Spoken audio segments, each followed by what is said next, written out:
Good morning बच्चों। आज मैं कक्षा 8 में विषय गुजराती पाठ 4 रविशंकर महाराज। रविशंकर महाराज का लेखक का नाम है धीरूभाई परीख।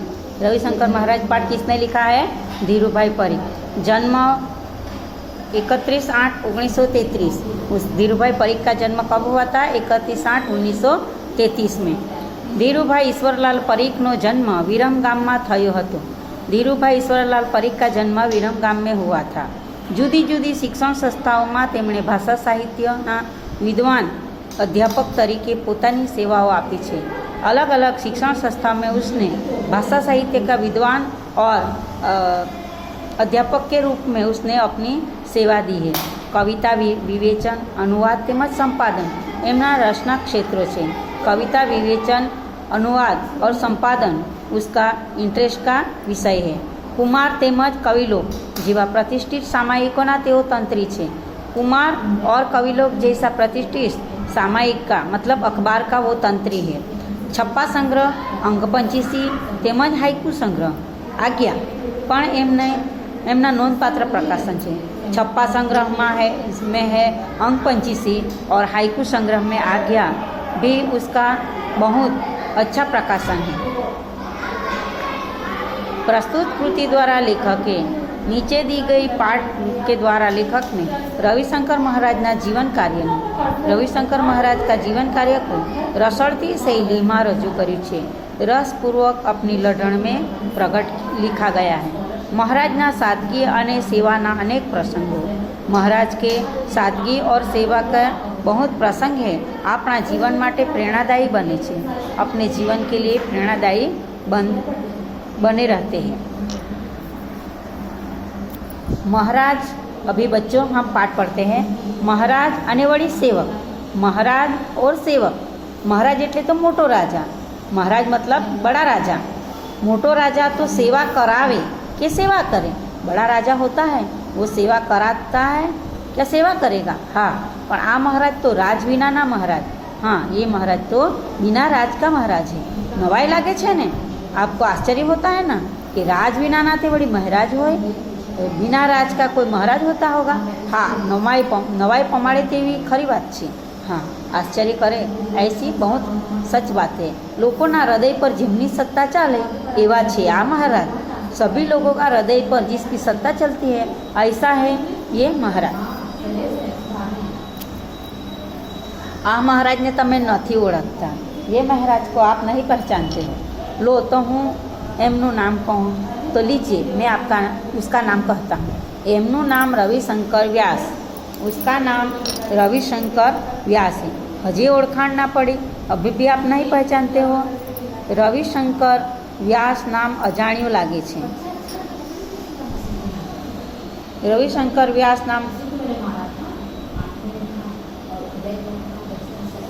नाम को हम पहचानते नहीं हैं अने एज एमनु खरू नाम है और यही उसका सच नाम है। अने व्यास एज एमनी साची अटक और व्यास यही उसकी सच्ची जाति है। आ तो एमना लोकहितना कार्यों थी। ये तो उसका लोकहितों का कार्य के लिए एमनी निस्वार्थ प्रवृत्तियों थी। उसकी निस्वार्थ प्रवृत्तियों से लोगोए ज एमने महाराजनु बिरुद आप्युं छे। लोगों ने ही उसको महाराज ऐसा उपाधि दी है। आम ये महाराज तरीके प्रसिद्ध थया। ऐसे वो महाराज के रूप में प्रख्यात हुए। आ महाराज एटले गुजरातना मुख सेवक रविशंकर महाराज। ये महाराज इसीलिए तो गुजरात का मुख सेवक रविशंकर महाराज है। लोग एमने रविशंकर दादा पण कहता। लोग उसको रविशंकर दादा भी कहते थे। रविशंकर महाराजनो जन्म संवत 1940 महा महीनानी वध 14 दिवसे एटले के महाशिवरात्रिना रोज थयो हतो। रविशंकर महाराज का जन्म संवत 1940 का महा महीना की वध 14 का दिन, इसीलिए मतलब कि महाशिवरात्रि का रोज हुआ था। महाशिवरात्रि के दिन हुआ। ईस्वी सन 1884 का फरवरी महीना की 25वीं तारीख को खेड़ा जिला रढ़ू गामे जन्मेला। खेड़ा जिला का रढ़ू गाम में जन्म लिया रविशंकर का पिता जन्म लिया था। रविशंकरना पिताश्रीનું નામ શિવરામભાઈ અને માતૃશ્રીનું નામ નાથીબા હતું। रविशंकर का पिता का नाम शिवरामभाई और मातृश्री का नाम नाथीबा था। तो बच्चों, रविशंकर महाराज का जन्म कब हुआ था? तो रविशंकर महाराज का जन्म 1940 में, सवन 1940 में महामहीना की वध 14 के दिन मतलब शिवरात्रि के दिन हुआ था। ईस्वी सन 1884 में फरवरी महीने की 25वीं तारीख को खेड़ा जिला का रडू गांव में उसका जन्म हुआ था। रविशंकर का पिता का नाम शिवरामभाई और उसका माता का नाम नाथीबा था। पिताजी पासेथी जीवननी सारी टेव केळवવાનું અને માતા પાસેથી ખૂબ ચાવીને ખાવાની આરોગ્યની ચાવીનું શિક્ષણ એ બાળપણમાં જ પામ્યા હતા। अपने पिताजी के पास से जीवन में अच्छी आदत लेना और अपनी माता के पास से खूब चबा कर खाने के आरोग्य की चावी का शिक्षण उसने बचपन में ही लिया, उसको बचपन में ही मिला था। बाळपणथी ज एमनो स्वभाव, बचपन से ही उसका स्वभाव साहसिक और निडर था। दिन दुखी प्रत्येनी લાગણીવાળું હૈયું પણ એમને બાળપણથી જ મળ્યું હતું। गरीब और दुखी लोगों के प्रेम भाव के कारण उसका हृदय भी उसको बचपन से ही मिला था। बाळपणथी ज घरना नाना मोटा कामों में मदद करता। बचपन से ही वो छोटे बड़े काम में मदद करते थे। खेतीનું प्रत्येक काम ये सीखी गया ने होशथी ए काम में जोतराई पण जता। खेती का काम भी, किसान का काम भी, सभी काम वो सीख लिए और उत्साह उमंग से वो काम में लग जाते थे। कोई पण काम में एमने शर्म संकोच और नानप नहीं। कोई भी काम करने के लिए उसको बोलो, उसको शर्म भी नहीं आता था, उसको संकोच भी नहीं होता और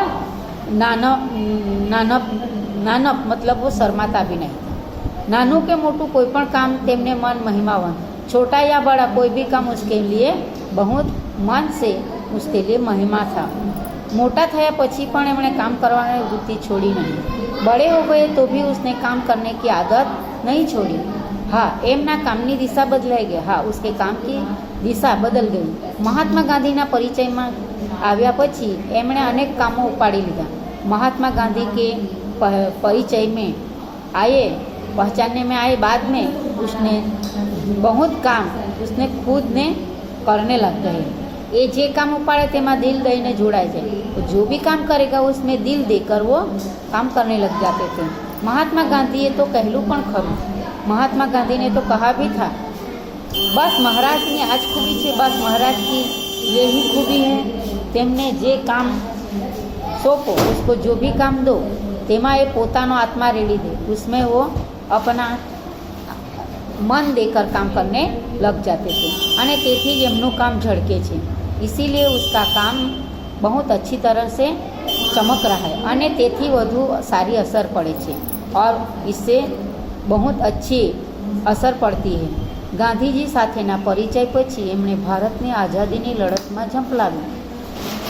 गांधी जी के साथ परिचय होने के बाद उसने भारत की आज़ादी की लड़त चल रही थी और उसमें जुड़ गए। यजमान वृत्ति नो धंधो छोड़ी।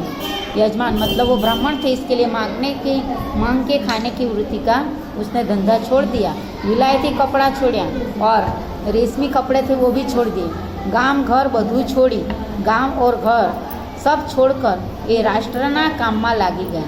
वो ये राष्ट्र के काम में लग गई। चरखो चलावी, खादीना वस्त्रों पहरवा, चरखा चलाकर खादी के वस्त्रों कपड़े पहनना, सादू खावू पीवू और सादाईथी रहવું ये हवे एमनो जीवन मंत्र बनी गए। सादगी से खाना पीना और सादगी से रहना ये उसका जीवन मंत्र बन गई। धीमे धीमे राजकीय प्रवृत्ति ने स्थाने लोक प्रवृत्ति एमना जीवन में प्रवेश करी। धीरे धीरे राजकीय प्रवृत्ति के स्थान से लोक प्रवृत्ति को जीवन में प्रवेश किया। पछी तो ये प्रवृत्ति मुख्य बनी गई। बाद में तो उसकी यही प्रवृत्ति मुख्य बन गई। लोक सेवाना क्षेत्रे एमणे प्रथम पगरण मांडेला। लोक सेवा के काम में उसने प्रथम पैर रखे। ઈસવીસન 1911માં વડોદરામાં તેઓ ફતેસિંહરાવ અનાથાશ્રમમાં 2-3 છોકરાઓને दाखिल करावा गया था। ईस्वीसन 1911 में वडोदरा में वो फतेसिंहराव अनाथाश्रम में 2-3 लड़कों को एडमिशन करवाने के लिए गए थे। अनाथाश्रमના વડાએ રવિશંકરને ફાળો ઉઘરાવવા કહ્યું। ત્યારે તો એ કામ એમને માટે સાવ નવું હતું। वो बच्चों को एडमिशन करवाने के लिए गए, तब अनाथाश्रम में जो बड़ा था मतलब प्रमुख था, उसने रविशंकर को बच्चों के लिए कुछ पैसा एकत्रित करना इकट्ठा करने के लिए कहा। ત્યારે उसके लिए ये काम बहुत साव नया था, પણ એમણે આ કામ માથે ઉપાડી લીધું। लेकिन उसने ये काम सिर पे ले लिया। घेर घेर फरीने एमणे आश्रम माटे ठीक ठीक रकम इकट्ठी करी। घर घर पे घूमकर आश्रम के लिए उसने बहुत अच्छी रकम એકઠી की। ત્યાર પછી ધીમે ધીમે એમણે આવા જ કામોમાં પોતાની જાતને જોતરવા માંડી। उसके बाद उसने धीरे धीरे उसको ऐसे ही काम में अपनी जात को काम करने में जुड़ गए। एक बार पेटलादથી थोड़े दूर आवेला जोगण गामમાં એમને જવાનું થયું। एक बार पेटलाद से थोड़े दूर आया हुआ जोगण नाम के गांव में उसको जाना हुआ। एमणे जोયું तो ત્યાં नरी गंदकी ज गंदकी। उसने वहाँ जाकर देखा तो वहाँ पूरा गंदकी ही गंदकी थी। गांव में ठेर ठेर गरीबाई डोकियाँ करे। गांव में हर जगह वो गरीबाई दिखाई देती थी। आ गरीबाई और गंदकी थी एमનું दिल द्रवी उठ्યું। ये गरीबाई और गंदगी से उसका दिल पिघल गया। ત્યાં रही दूषणों दूर करवानो एमणे मंसूबो कर्यो। वहाँ रहकर ये जो दूषण है, गंदगी है, आदत है, वो दूर करने के लिए उसने मन में संकल्प किया। आजूबाजूना गामडा में आजूबाजू के गाँव में भी पण एक परिस्थिति हती। यही परिस्थिति थी। महाराज तो गामडे गामडे फरवा लगे। महाराज तो गाँव गाँव में घूमने लगे। दिवस में एक बार बपोरे कोई गाम में थोड़ा दाल चोखा मेळवीने खीचड़ी रांधी खाई। दिन में कभी एक ही बार दोपहर में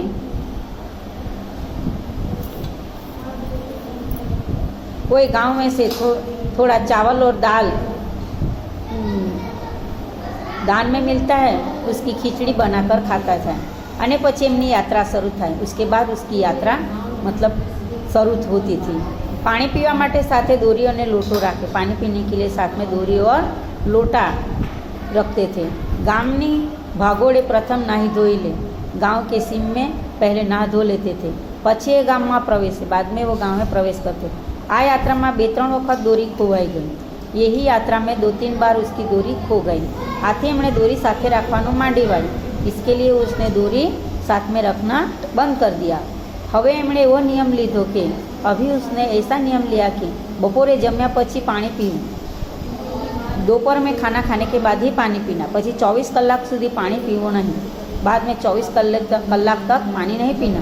आम ओछामां ओछी जरूरियात वडे एमणे सेवा आरंभी दीदी। ऐसी कम में कम जरूरियात के साथ उसने सेवा कर दी। तो बच्चों, मैं आज ये पाठ यहाँ तक ही पढ़ाती हूँ। आप उसको पढ़ना और वीडियो चालू करके देखना। धन्यवाद।